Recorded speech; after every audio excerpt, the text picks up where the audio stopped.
ડાયપેપ્ટાઇડ.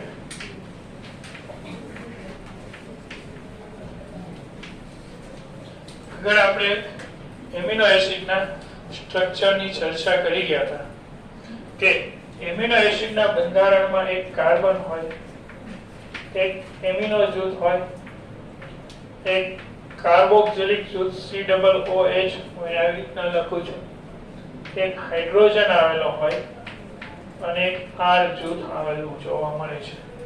Amino એસિડના 4 અલગ અલગ સમૂહ સાથે કાર્બન જોડાયેલો હોય જે એક પ્રકારનો વિસ્થાપિત મિથેન છે.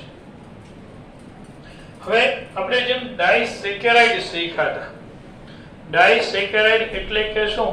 તો કે ડાયસેકેરાઇડ એટલે કે બે મોનોસેકેરાઇડના અણુઓ એકબીજા સાથે જોડાય અને જે રચના બનતી હતી, આ રચનાને આપણે ડાયસેકેરાઇડ કહેતા હતા.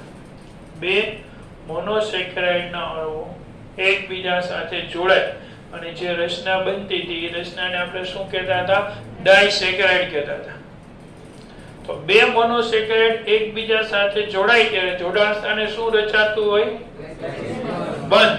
અને બંધને કયા નામે ઓળખાય? ગ્લાયકોસિડિક બંધ તરીકે ઓળખવામાં આવે.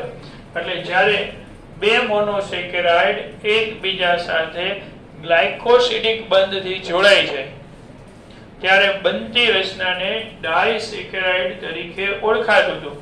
સેમ ડાયપેપ્ટાઇડમાં અહીંયા એવું જ થશે, જોડાતા અણુઓ બદલશે અને બંધ બદલશે. તો ડાયપેપ્ટાઇડમાં જોડાતા મોનોમર ઘટકો તરીકે કયા મોનોમર ઘટકો આવેલા હોય? Amino acid. બે એક જ સરખા અથવા તો અલગ અલગ પ્રકારના એમિનો એસિડ એકબીજા સાથે જોડાય. બે એક જ સરખા અથવા તો બે અલગ અલગ એમિનો એસિડ એકબીજા સાથે છે એ જોડાય છે. મેં NH2 ને ખોલી અને અલગ કરી નાખ્યું. આ બાજુ COOH ભેગું લખું છું. આ બે એમિનો એસિડ છે, એક એમિનો એસિડ બીજો, બે અલગ અલગ લીધા છે કારણ કે એનું R જૂથ આપણે R1 R2 એવું નામ આપી દીધું. જો R1 R2 એવું નામ ન આપ્યું હોય તો બે કેવા સરખા થઈ જાય? એક જ સરખા એમિનો એસિડ. જ્યારે બે એમિનો એસિડ એકબીજા સાથે જોડાણ દર્શાવે ત્યારે એક એમિનો એસિડના COOH ના OH અને બીજા એમિનો એસિડના NH2 વચ્ચે પ્રક્રિયા થાય. એક એમિનો એસિડના COOH અને ત્યાર પછીના એમિનો એસિડના એમિનો જૂથ સાથે પ્રક્રિયા થાય. એટલે જ્યારે આ એમિનો જૂથ સાથે પ્રક્રિયા થશે એટલે નિર્જળીકરણની પ્રક્રિયા થશે. નિર્જળીકરણ થાય એટલે શું ગુમાવાય? પાણી H2O ગુમાવે. એટલે H2O ગુમાવશે તો તેના પરિણામ સ્વરૂપે આપણને જે સંયોજન મળશે આવું મળશે: CnH2 H, અહીંયા R1, અહીંયા C11O. આ કારણ કે વધશે.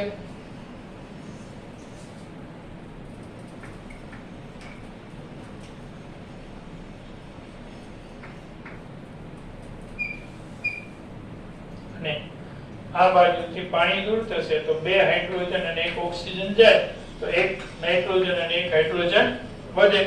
તો અહીંયા વધશે NH, CH, R2, COOH. તો આ જોડાણ સ્થાને આ કોઈ બંધ રચાણ.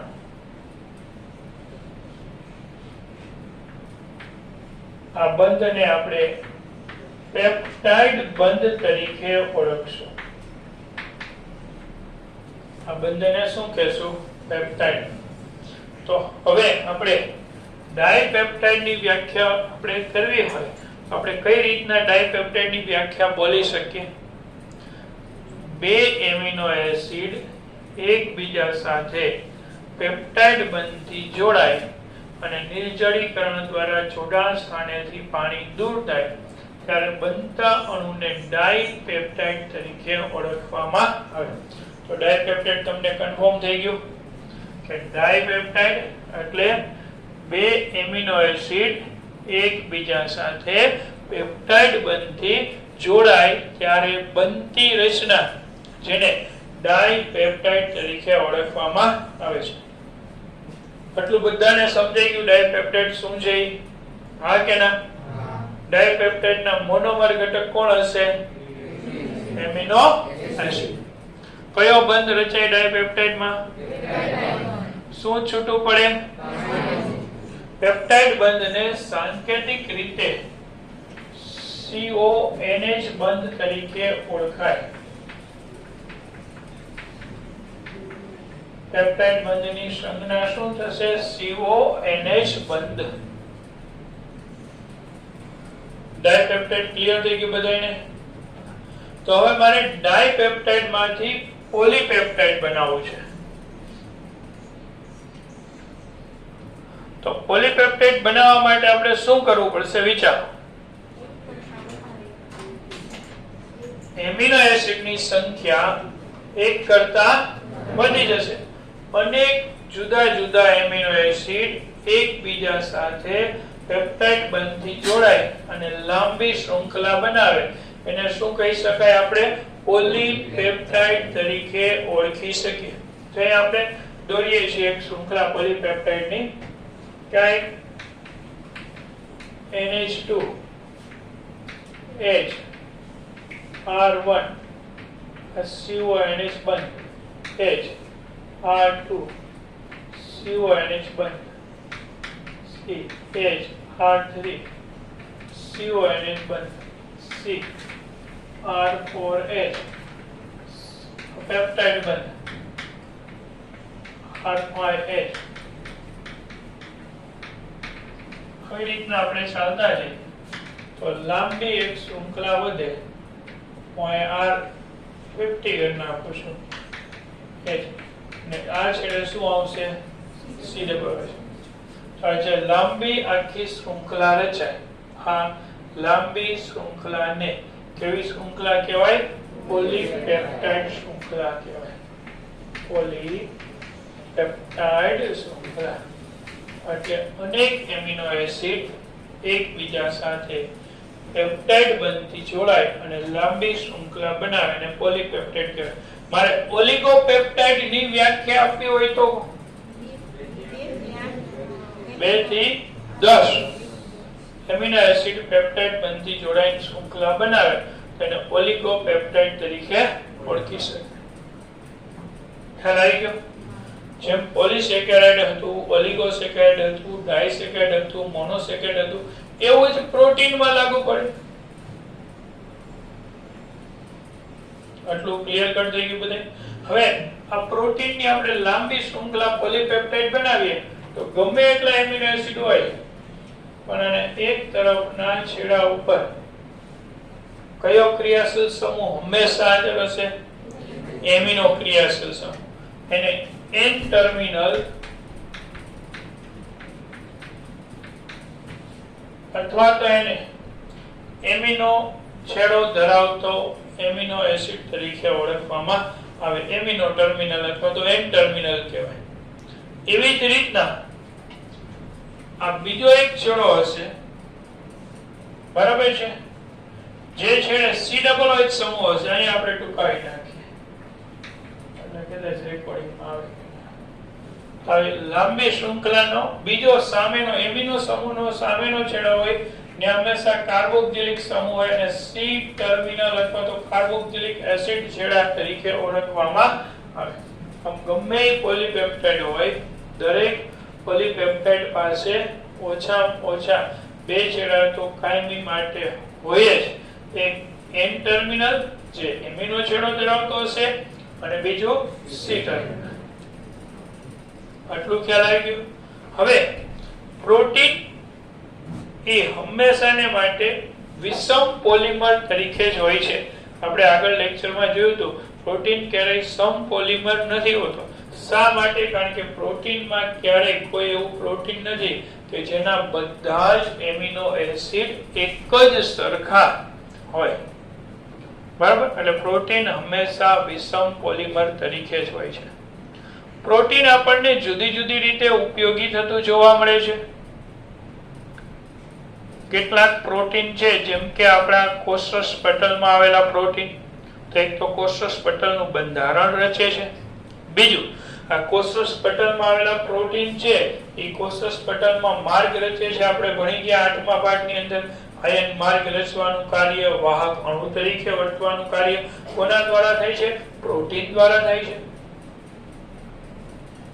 ત્યાર પછી પ્રોટીન છે એ જુદી જુદી જૈવ રાસાયણિક ક્રિયામાં ઉત્સેચક તરીકે વર્તે છે. આપણા શરીરમાં થતી પ્રક્રિયાઓ છે જેમ કે પાચન, તો પાચન માર્ગમાં જુદા જુદા ઉત્સેચકો ઉત્પન્ન થાય, તો પ્રોટીન ઉત્સેચકો તરીકે પણ વર્તતું જોવા મળે છે. બરાબર? જેમ કે ટ્રિપ્સિન છે તો આપણા પાચન માર્ગમાં આવેલો ઉત્સેચક છે, પેપ્સિન છે તો પાચન માર્ગમાં આવેલો ઉત્સેચક છે. બરાબર છે? તો પ્રોટીન કેટલાક અંતઃસ્ત્રાવો તરીકે પણ વર્તે છે. કેટલાક અંતઃસ્ત્રાવો પ્રોટીનના બનેલા હોય. દાખલા તરીકે તમારે આવી ગયેલું છે 10મા ધોરણમાં ગ્રોથ હોર્મોન્સ, તો પોલીપેપ્ટાઇડ પ્રોટીનનો બનેલો અંતઃસ્ત્રાવ.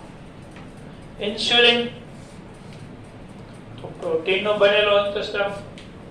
ઇન્સ્યુલિનના બંધારણમાં બરોબર છે એમિનો એસિડ જ આવેલા પ્રોટીનનો બનેલો અંતઃસ્ત્રાવ છે.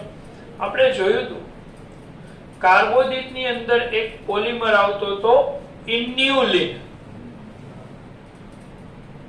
કાર્બોદિતમાં એક પોલિમર આવતો હતો ઇન્યુલિન. શેનો બનેલો છે? ફ્રુક્ટોઝનો બનેલો પોલિમર છે. ઇન્યુલિન તો કાર્બોદિત છે, પોલિસેકેરાઇડ છે. ઇન્સ્યુલિન તો 51 એમિનો એસિડનો બનેલો બે પોલીપેપ્ટાઇડ શૃંખલા ધરાવતો અંતઃસ્ત્રાવ છે. ગ્લુકાગોન આવો જ એક અંતઃસ્ત્રાવ છે. બરાબર? એટલે આ પ્રોટીન ઉત્સેચક તરીકે વર્તે, પ્રોટીન અંતઃસ્ત્રાવ તરીકે પણ વર્તે છે. પ્રોટીન આપણા શરીરના બંધારણીય ઘટકો સ્નાયુઓમાં આવેલું હોય છે. આપણા સ્નાયુઓ છે એક્ટિન, માયોસિન, ટ્રોપોનિન, ટ્રોપોમાયોસિન, આ બધા પ્રોટીનના બનેલા છે. એટલે આપણા સ્નાયુના બંધારણમાં કોણ આવેલું હોય છે? પ્રોટીન આવેલું હોય. અસ્થિની અંદર પણ ઓસિન પ્રોટીન હોય છે. આપણે ભણી ગયા ને આગળ અસ્થિની સંરચનામાં, અસ્થિમાં ઓસિન પ્રોટીન આવેલું. વાળમાં પણ સ્કેલેરોપ્રોટીન છે. વાળ, નખ, શિંગડા, ભીંગડા, ખરી, પીછા આ બધામાં સ્કેલેરોપ્રોટીન આવેલું હોય છે, જે કોઈ પણ દ્રાવકોમાં દ્રાવ્ય નથી થતું એવું અદ્રાવ્ય પ્રોટીન સ્કેલેરોપ્રોટીન. વાળ, નખ, શિંગડા, ભીંગડા, ખરી, પીછા આ બધામાં આવેલું હોય છે. એટલે કેટલાક પ્રોટીન એવા હોય છે કે જે સેમાય દ્રાવ્ય થતા નથી, એનું ઉદાહરણ છે સ્કેલેરોપ્રોટીન. તો કેટલાક એવા પ્રોટીન છે કે પ્રાણી સૃષ્ટિના પ્રભાવી પ્રોટીન છે, જેમ કે કોલાજન પ્રોટીન.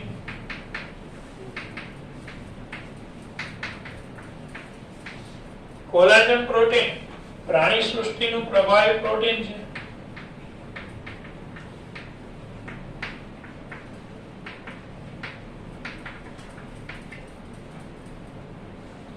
તો રૂબિસ્કો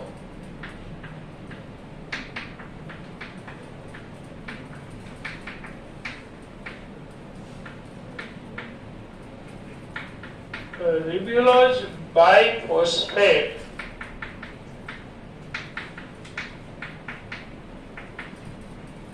કાર્બોક્સાઇલેજ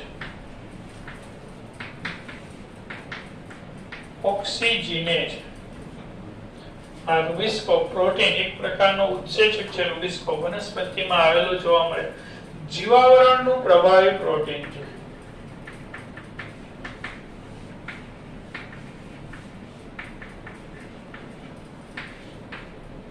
રૂબિસ્કો એમસીક્યુ તરીકે યાદ રાખો.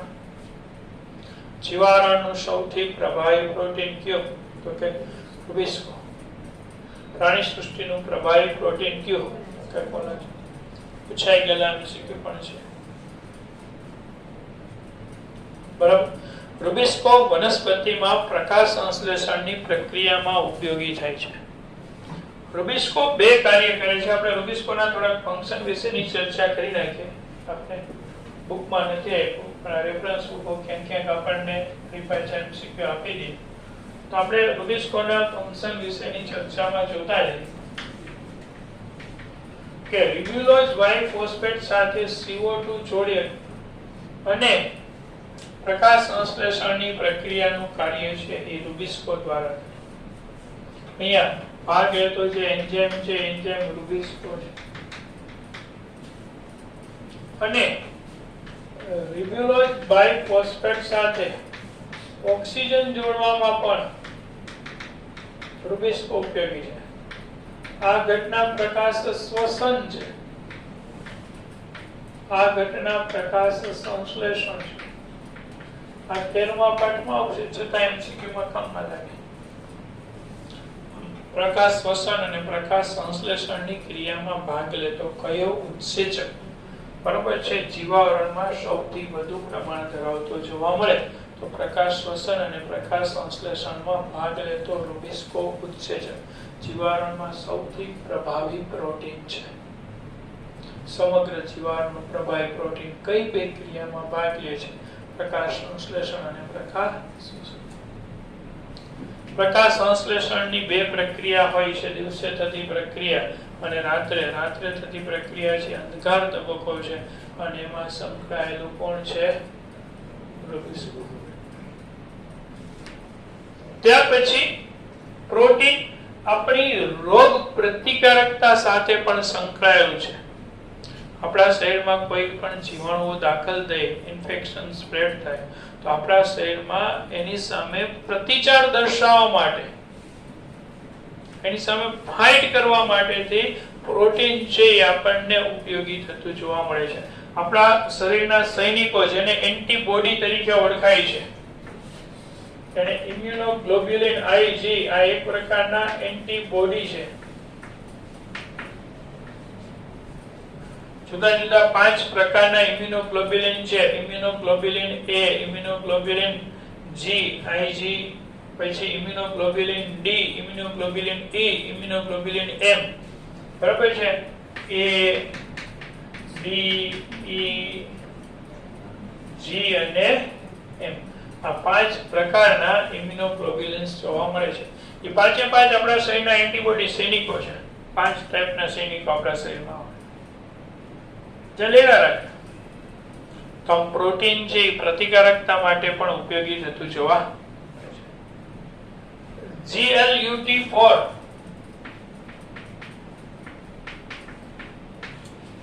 કોષમાં ગ્લુકોઝના વહન સાથે સંકળાયેલું પ્રોટીન છે. GLUT4 કોષમાં ગ્લુકોઝના વહન સાથે સંકળાયેલો પ્રોટીન છે. તો ડાય એમિનો એસિડની ચર્ચા થઈ. એમિનો એસિડ પછી આપણે ડાયપેપ્ટાઇડની ચર્ચા કરી, જેમાં બે એમિનો એસિડ એકબીજા સાથે પેપ્ટાઇડ બંધથી જોડાય. એક એમિનો એસિડનો COOH, બીજા એમિનો એસિડનો NH2 નો હાઇડ્રોજન, COOH નો OH છૂટા પડી અને ડાયપેપ્ટાઇડ બનાવે. નિર્જલીકરણની પ્રક્રિયા છે. પછી પોલીપેપ્ટાઇડ આપણે જોયું હતું, અનેક એમિનો એસિડ એકબીજા સાથે પેપ્ટાઇડ બંધથી જોડાય અને જે લાંબી શૃંખલા બનાવે એને પોલીપેપ્ટાઇડ તરીકે ઓળખાય. પછી પ્રોટીનના બંધારણમાં આવી પોલીપેપ્ટાઇડ એક હોય અથવા એકથી વધારે પણ હોય. બીજું આપણે પ્રોટીન વિશે જોયું કે પ્રોટીન પોતે વિષમ પોલિમર છે. વિષમ પોલિમર એટલે કે એક સરખા એમિનો એસિડ ના હોય, એના બંધારણમાં ભાગ લેતા એમિનો એસિડની પ્રકાર કેવા હોય? અલગ અલગ પ્રકારના હોય છે. પછી પ્રોટીનની ઉપયોગિતા જોઈ. ઉત્સેચક તરીકે ઉપયોગી છે, અંતઃસ્ત્રાવ તરીકે ઉપયોગી છે, રોગ પ્રતિકારકતામાં ઉપયોગી છે, આપણા સ્નાયુઓમાં એક્ટિન અને માયોસિન પ્રોટીન ઉપયોગી છે. પછી કશાની અંદર પક્ષમાં ગ્લોબ્યુલર પ્રોટીન આવેલું હોય. બરાબર છે? કશામાં આદિકોષ કેન્દ્રની કશામાં ફાઇબ્રિનોજન પ્રોટીન હોય. સૂક્ષ્મ તંતુકોની અંદર ટ્યુબ્યુલિન પ્રોટીન આવેલું જોવા મળે છે. આવું આપણે 8મા પાઠમાં શીખી ગયા. બરાબર છે? તો આ પણ પ્રોટીન આપણને જુદી જુદી રીતે ઉપયોગી થતું જોવા મળે છે. ત્યાર પછી ઇમ્યુનોગ્લોબ્યુલિન IG એન્ટીબોડી તરીકે વર્તી રોગ પ્રતિકારકતામાં ઉપયોગી થાય છે. તો કોલાજન પ્રોટીન પ્રાણી સૃષ્ટિનું પ્રભાવી પ્રોટીન છે. રુબિસ્કો છે એ વનસ્પતિ સૃષ્ટિનું પ્રભાવી પ્રોટીન છે. રુબિસ્કો પ્રકાશ સંશ્લેષણ અને પ્રકાશ શ્વસનની ક્રિયા સાથે સંકળાયેલો ઉત્સેચક છે. સમગ્ર જીવાણુનું પ્રભાવી પ્રોટીન તો રુબિસ્કો. તો પ્રોટીનની સામાન્ય જનરલ ઇન્ફોર્મેશન હતી. હવે પ્રોટીનના સ્વરૂપો વિશેની ચર્ચા આપણે કરવી છે. તો આટલું જે કાંઈ તમને ઠીક લાગતું હોય એમાંથી એક્સ્ટ્રા નોંધ કરતી રહેવી છે, સ્કૂલે નથી આવતા એના માટે.